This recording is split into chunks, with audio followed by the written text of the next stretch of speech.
I mean, they are quite tough to handle. We go on this one, figure. That's how we like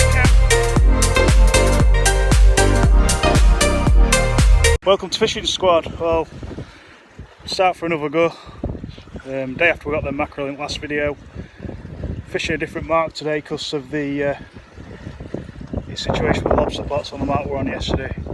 So I've just put one rod out at the minute. We're about high tide. I don't really like putting rods out at high tide because the rip's horrendous. You have to sort of cast up tide, leave a bow in your line, let it settle in the tide, if you know what I mean. So I've done that with first bait. It's the solitary rod that I've put out now. Next thing I've got going next to wedging a bit. I'm going to chuck a few feathers around. I've got plenty of bait from yesterday still, so there's no real urgency to get some mackerel, but a few people asked me to take some home for them to eat, so I'll spin you around, show you my rod. That's looking out at the moment. Slash 13. I've got it mounted on the reel, on the seat, in a reel seat. Put a reel seat on this rod. It's going to drop down. Oh yeah. Hopefully it holds out. I've only super glued it on, I don't know if it's good enough or not. It seems to be okay, we'll cast it out and stuff. It's a Fuji reel seat. So, I'll probably do it with both of the rods I've got, to be fair. And I've had to take some of the shrink tubing off here and get some new, I think. We'll see. I've just got an old grip on there for now. Something to hold on to while you're casting out or whatever. So I'll spin you back round. Just got half a mackerel, the tail section on at the minute. You do sometimes get a bit of a slack water over the top of the tide as well as the bottom of the tide, so I'm hoping, even if we can just leave them out for an hour till the tide starts ebbing a bit. I think it has already turned, to be honest with you. I've been checking tides on BBC and I think they're wrong. I think they're wrong by about 45 minutes today, looking at the tide line. They said there's at least another hour of it coming in, but it's wrong. Definitely wrong. So, see how it goes anyway. I want it to ebb out anyway, so this rip eases up a bit. I'm gonna put feathers on, I think, next. I'll probably tackle the other bottom rod up, not cast it out, and then put the feathers on for a bit. See how we get on. Decided just to go away and put two rods out. I was going to fish with three, but because of the incident with the braid yesterday, I had to re-spool one of my reels with braid. I had to take it off a third reel, so I'm only going to be fishing with two rods today. But I'm going to test this rig out. It's a bit like, it is the dongle rig, I suppose, but I'm not going to be skewing my bait onto the dongle. I'm just going to be strapping it to the dongle with elastic.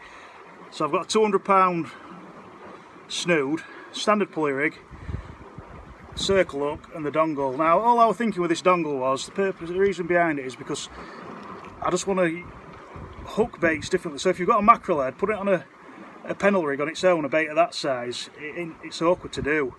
With this, I'm just going to nick the bait through its snout,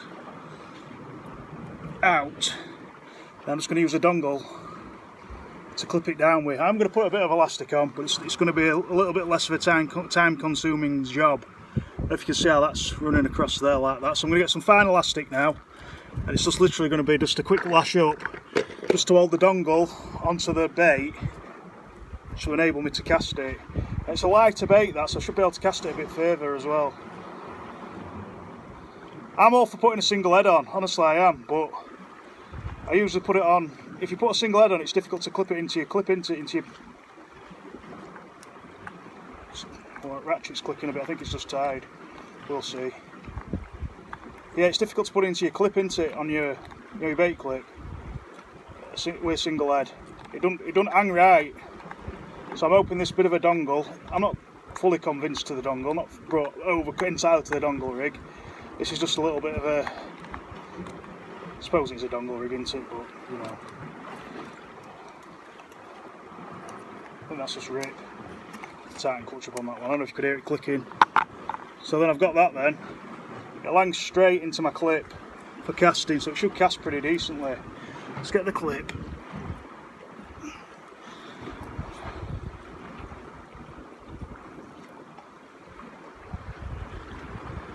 It would be typical, wouldn't it, if you got a taupe on this now.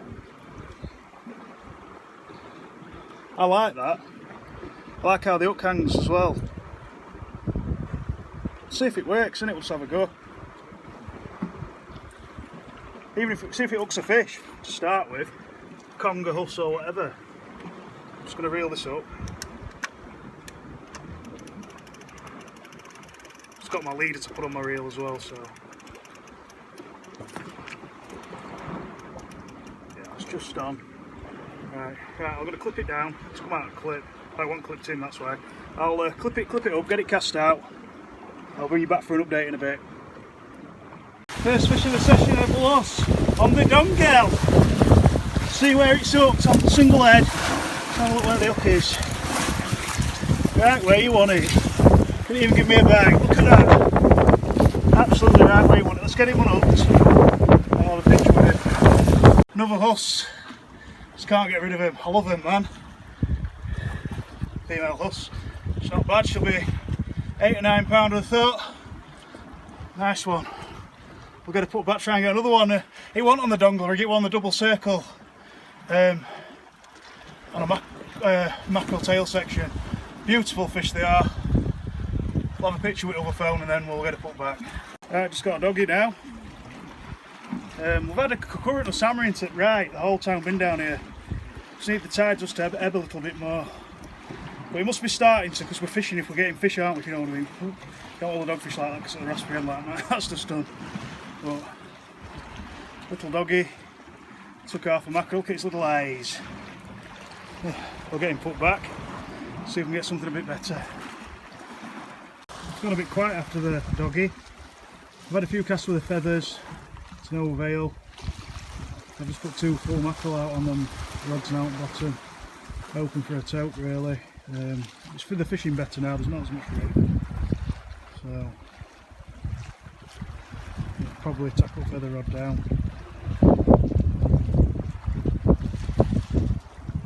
I always feel more confident when fishing the marble fish yesterday for mackerel. I've caught them on here before, but not today, so see if anything else happens. Decent. It will be if it's stuck a mackerel, it's got some line up as well. I haven't got a clue what it is, I'm thinking it's a Huss in here. It's a decent Huss if it is a Huss.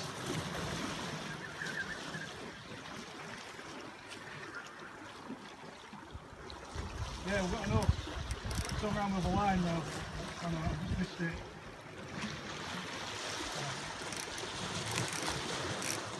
It's round with a line. I'll make it right this with this, guys. Luckily we've got a nice spot, that's the plan.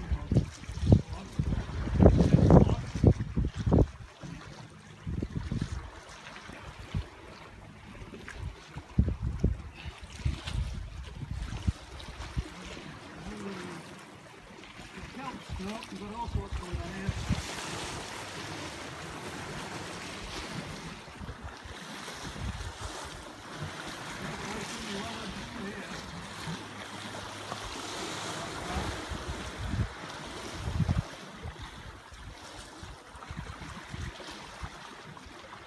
Might be a PB this. Might be getting giddy though, I don't know.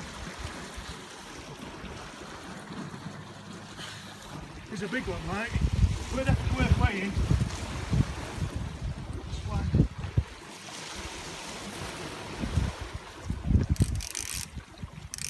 It's difficult to gauge sometimes.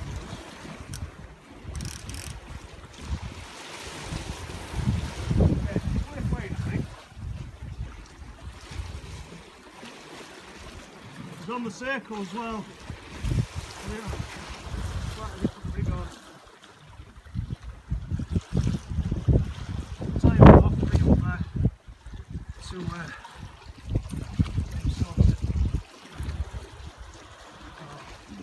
Definitely round and move off.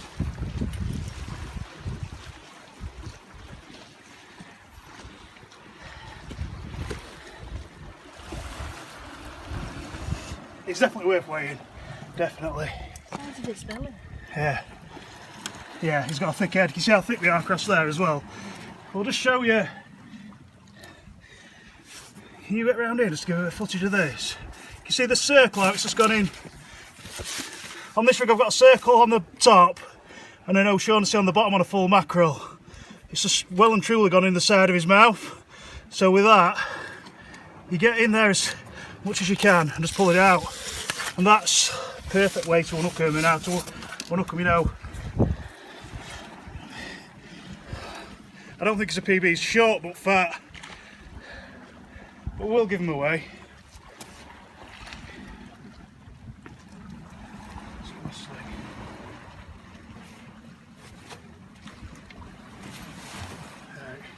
Yeah, I don't think it's a PB, he's fat but short. Let's just get the old scales out. Done my usual, put the fish in the scales, not zeroed your scales off. Put the fish in the sling, should I say. Right, let's have a look. We're going to have to take him out. He's bleeding a little bit out of his gill as well, which ain't good. Let's put you there. I'll just put him here. You've got plenty of time with us, there's no rush. If you get him in just a bit of a crevice like that, it shouldn't really go anywhere. Obviously, I wasn't prepared for it, it's just caught me off guard a bit. So I'll just zero these off.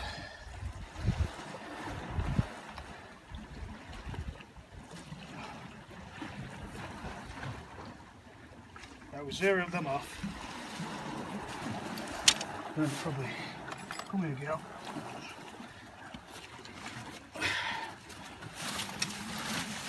Feisty, aren't they? That's the thing. You know, it might look brutal how I hold them, but blooming heck, they're feisty. Very feisty.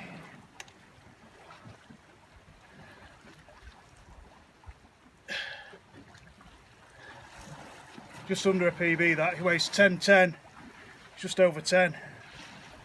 Which is a good Huss really, isn't it? 10. Do you want to come with me while I put him back? I'll take the camera off your neck. I'll go put him back. Just get my hand off the lens. Right, we'll go put him back.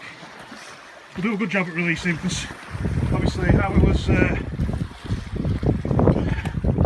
bleeding, we'll make sure we deliver him into the water properly rather than just dropping him in from, yeah, reasonable height, shall I say.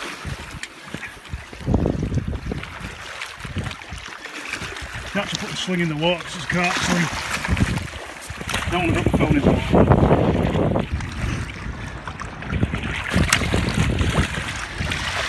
There she goes, she's bleeding quite heavily out of the gill. I mean, that way a circle up, you know. So that's not bad, is it? Another Huss.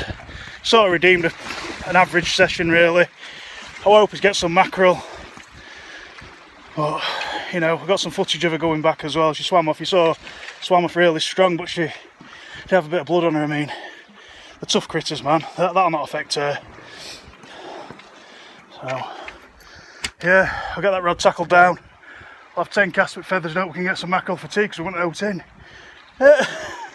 This cast with feathers, follow. I've just packed the both bottom rods down. I did have another bite on the other one, but it resulted in a lost rig. So I'm having 15 minutes with feathers to try and catch some mackerel for the barbecue. If we don't get any mackerel, we don't eat tonight. So pressure's on. Yeah, so that's it for this one.